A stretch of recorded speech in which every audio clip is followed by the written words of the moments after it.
Agora vamos falar um pouquinho sobre a classificação das gestações. Então, neste vídeo, vamos falar a respeito das três classificações de riscos que temos nessas gestações, certo? Cada risco, cada classificação dessa, temos alguns centros de apoio e de referência. Então, ou seja, cada tipo de gestação, de acordo com o risco delas, temos centros de referências diferenciados para fazer o atendimento dessa mulher e dessa criança, com base aí nessa classificação. Levando em conta a abordagem multiprofissional, levando a abordagem também tecnológica dessas unidades. Então, a estratificação do risco na gestação é muito importante, sempre que ser feito.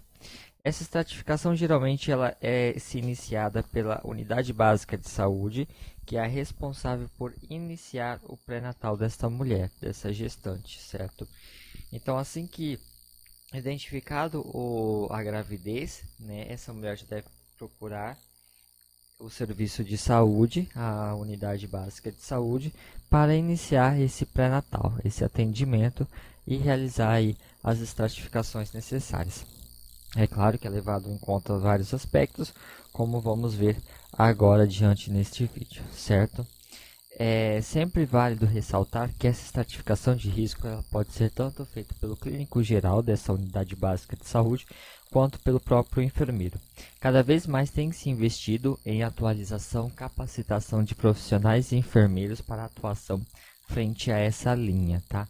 Frente à parte da saúde da mulher e da gestação, certo?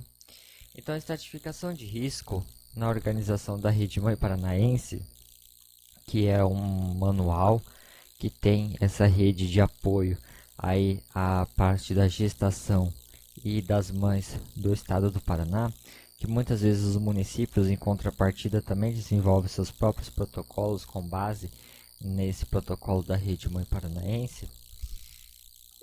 Como por exemplo a mãe curitibana, a mãe maringaense e assim por diante. Esses protocolos eles visam e frisam a importância desse pré-natal e como ele deve ser feito, tá? Quais as consultas que devem ser realizadas, os exames, o que é realizado a cada mês, a cada período. Então, verificando a necessidade de estabelecer a estratificação de risco para as gestantes e para as crianças, como elemento orientador para a organização da atenção de seus diversos níveis, da atenção primária, secundária e terciária. Então, veja bem, é muito mais fácil e prático você ter diversos pontos de atenção a essa mulher, principalmente na gravidez, de acordo com o risco dela. Porque é muito mais fácil tratar uma mãe com risco habitual, com risco baixo, em uma unidade básica de saúde, que não necessita de uma gama tecnológica alta, que não necessita de especialidades propriamente ditas, os profissionais generalistas como enfermeiro e o clínico geral ou o médico da família consegue acompanhar todo esse desenvolver desse pré-natal.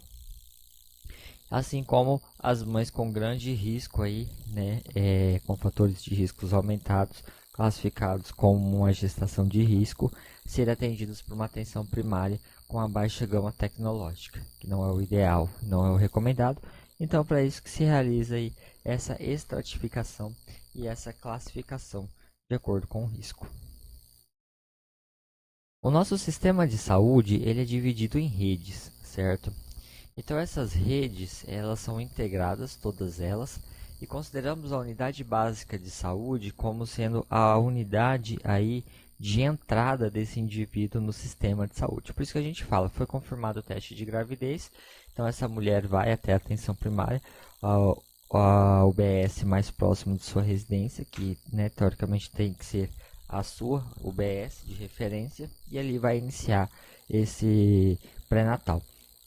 É muito importante para os profissionais da atenção primária também fazer a captação precoce, tá, dessas mulheres e iniciar o pré-natal aí de forma precoce. Esse é o recomendado.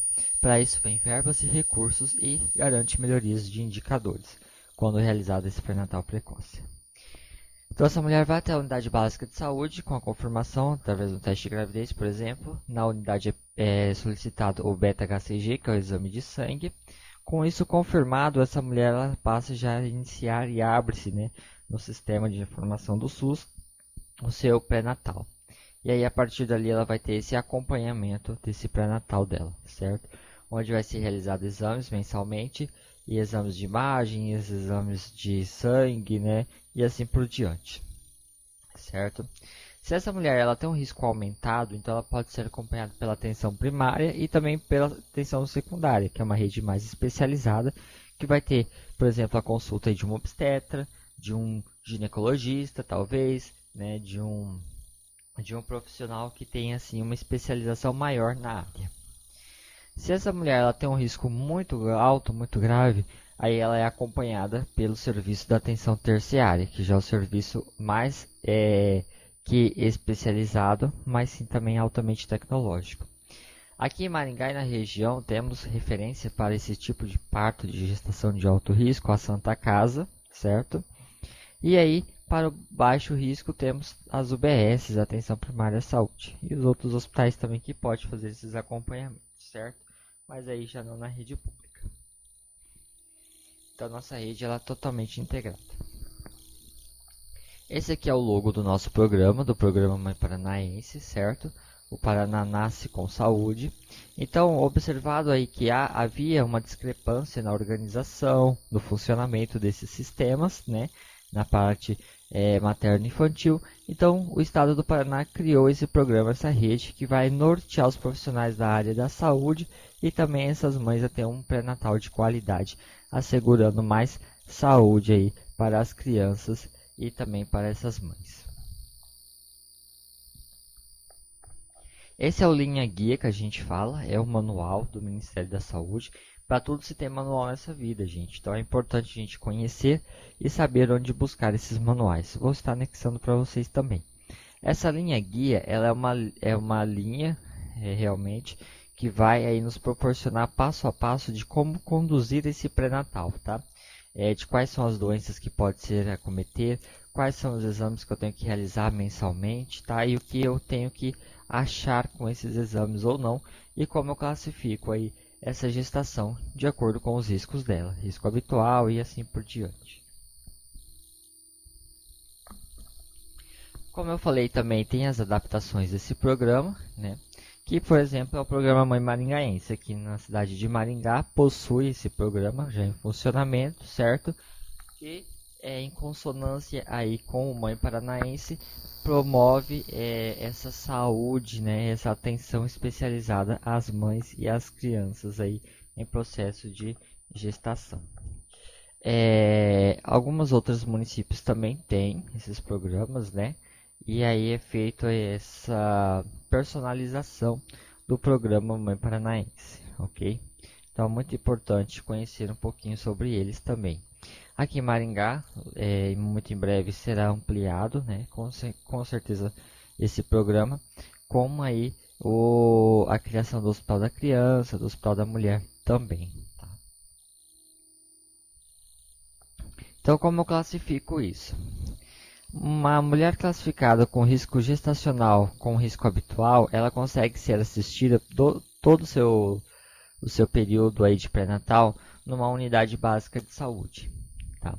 Essas unidades básicas de saúde, que é a atenção primária, elas são dotadas sim de tecnologias e de recursos para acompanhar esse tipo de pré-natal. O risco intermediário são aquelas mulheres que elas vão ser acompanhadas tanto pela OBS quanto pela atenção secundária que a gente fala. O que é a atenção secundária? São as clínicas de especialidades. Então essas mulheres elas vão ter também uma especialidade acompanhando elas, fora o médico e o enfermeiro da OBS. E o alto risco são para aquelas mulheres que têm um risco muito elevado nessa gestação e aí requer um internamento, requer um acompanhamento com uma gama tecnológica maior e aí vai para o hospital de referência. Como eu já falei aqui em Maringá, no caso da Santa Casa, mas cada localidade tem o seu hospital de referência para o SUS, para esse tipo de gestação de riscos. Tá? Na unidade básica de saúde, o próprio enfermeiro pode acompanhar todo esse pré-natal também. Tá? Não necessariamente precisa ter o acompanhamento médico.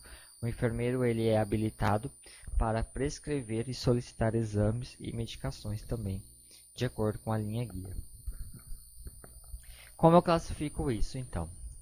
O risco habitual vai ser todo aquela gestação que não vai ter fator de riscos. A gente vai ver mais para frente quais são fatores de riscos, tá? Riscos individuais, sociodemográficos ou de histórias reprodutivas anteriores, por exemplo, um aborto anterior, né?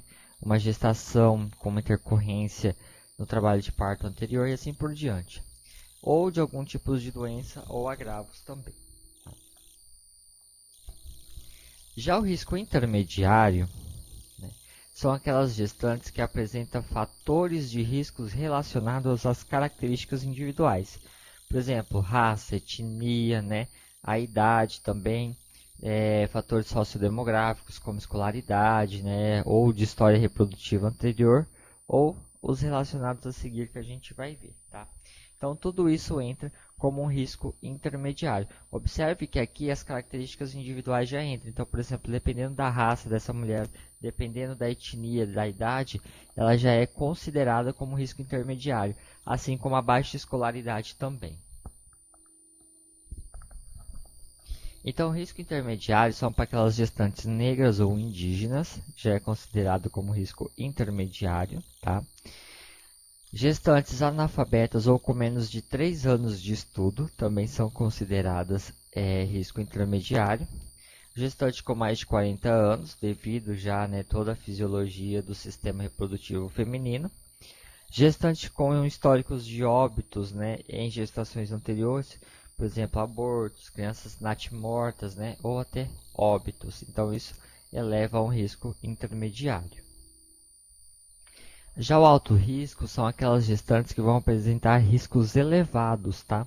Como, por exemplo, hipertensão arterial em tratamento. Então, se essa mulher ela já está em tratamento de uma pressão alta, ela tem uma discrepância e um fator de risco muito elevado para desenvolver uma pré-eclâmpsia na gravidez, que é a elevação da pressão arterial e pode levar à morte materno-infantil. A dependência de drogas, tá? Tanto as drogas ilícitas como drogas lícitas também, mas em excesso, pode ser um fator de alto risco. Cardiopatias em tratamento ou em acompanhamento, porque há uma sobrecarga cardíaca dessa mulher e uma mudança hormonal muito brusca. Pneumopatias em tratamento também, tá? Nefropatias em tratamento ou em acompanhamento. Tudo isso eleva para um fator de risco. Diabetes, principalmente na gestação, essa criança ela pode desenvolver diabetes também, tá? E se é uma criança GIG, que a gente fala, uma criança muito grande, que aí vai dar um certo trabalho no parto e no atendimento. Hipertireoidismo, discrepâncias na produção hormonal e funcionamento da tireoide pode levar até abortos. Epilepsia também, tá? Que são as convulsões. Isso pode acarretar aí uma discrepância na oxigenação dessa criança. Ou malformações, tanto anatômicas, interiores como exteriores. Hemopatias, tá? Por exemplo, uma anemia pesada, tá? Fisiológico da gestação. Então, qualquer discrepância em parte de hemopatias, por exemplo, aquela mulher que tem uma plaquetopenia, que tem aí uma anemia severa e assim por diante. Doenças infecciosas, tá? Então isso sempre levado em conta, considerar a situação epidemiológica do local, por exemplo, doenças periodontal e o seu impacto na gestação, por exemplo, cáries, aquelas mulheres que têm problemas aí na parte de dentística, então isso é muito importante, é classificado como um alto risco, porque a gente sabe que as cáries podem causar discrepâncias na gestação também. Doenças autoimunes como lúpus, entre outras. Cirurgias de útero ou vaginal fora da gestação. Hipotireoidismo, então é o T4 alterado, o T4 livre baixo em pacientes em tratamento e pacientes em câncer em tratamento também. Clientes obesos com obesidade mórbida é considerado alto risco. cirurgias bariátricas com menos de 2 anos de pós-operatório, psicose ou depressão grave, dependências de drogas lícitas como tabagismo, alcoolismo, tá? E com intercorrências clínicas e outros fatores de riscos maternos fetais. Então tudo isso a compromete e classifica aí como sendo uma gestação de alto risco, certo? Então, a respeito da classificação do risco gestacional, seria isso. São esses tipos de classificação que a gente vai ter. Vamos estudar alguns deles de formas isoladas, tá? Como que acontece nesses riscos, como faz a procedência e tudo mais para um bom pré-natal, para um bom acompanhamento dessa mulher no sistema de saúde.